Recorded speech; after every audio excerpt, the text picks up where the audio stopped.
விக்ரமோட அக்காவுக்கு வளகாப்பு பண்ணிட்டு இருக்காங்க. அப்போ நிறைய பேர் வந்திருக்காங்க. வந்தோடனே பார்க்குறாங்க, என்ன உன்னோட சீமந்தம் முடிஞ்சிடுச்சு, அடுத்தது யார் உன்னோட தம்பி பொண்டாட்டிக்கா அப்படின்னு சொல்லிட்டு கேட்குறாங்க. வளையெல்லாம் பத்தாது, ரூமெல்லாம் வேற வேணும், எல்லாமே வேணும் அப்படின்னு சொல்லிட்டு பேசிகிட்டு இருக்காங்க.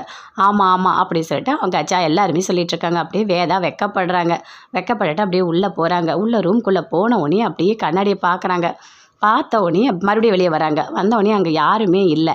அந்த வளைகாப்பு சேரில் அப்படியே உட்காடுறாங்க. உட்காந்துட்டு அங்கே இருக்க அந்த சந்தனத்தை எடுத்து அவங்களே பூசிக்கிறாங்க. பூசிக்கிட்டு வளையலை எடுத்து போட்டுக்கிறாங்க. போட்டுட்டு அப்படியே ஒரு மாதிரி யோசிச்சுட்டே வெக்கப்படுறாங்க. வெக்கப்பட்டு அப்படியே ரூமுக்கு போகிறாங்க. போன உடனே அங்கே கண்ணாடியை பார்க்குறாங்க. பார்த்துட்டு சொன்ன எல்லாத்தையுமே நினச்சி பார்க்குறாங்க. சீக்கிரமாக அடுத்தது வேதாவுக்கு குழந்தை பிறக்க போகுது அப்படின்னு சொல்லிட்டு அப்படியே ரொம்ப சந்தோஷமாக அப்படியே கண்ணாடியை பார்த்துக்கிட்டே இருக்காங்க. பார்த்துட்டு ஒரு தலைகாணி எடுக்கிறாங்க. எடுத்து அப்படியே வயிற்றில் வைக்கிறாங்க. அப்படியே மாசமாக இருக்க மாதிரியே பார்க்குறாங்க. மேலே எல்லாருமே சாப்பிட்டுட்டு இருக்காங்க. எங்கே சாம்பார் போடுங்க, இதை போடுங்க, அதை போடுங்கன்னு எல்லாமே சொல்லிட்டு இருக்காங்க. விக்ரம் எல்லாருமே சேர்ந்து பண்ணிட்டு இருக்காங்க.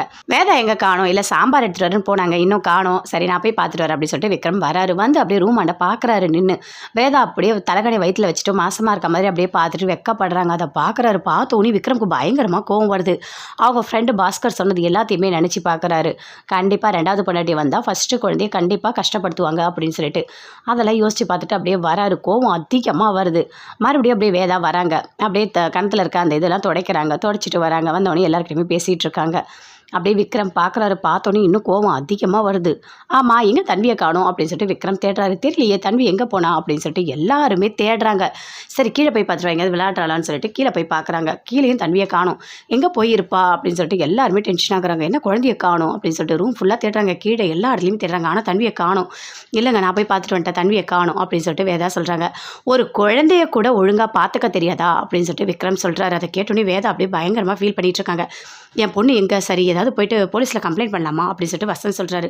இல்லை அவ்வளோ தூரம்லாம் போக வேண்டாம், நாமளே எப்படியாவது தேடி கண்டுபிடிச்சிடலாம் அப்படின்னு சொல்லிட்டு விக்ரம் சொல்கிறாரு. வசந்த் வீட்டில் இருக்க எல்லாருமே சேர்ந்து தன்வியை தேடிட்டு இருக்காங்க. வேதா எல்லாருமே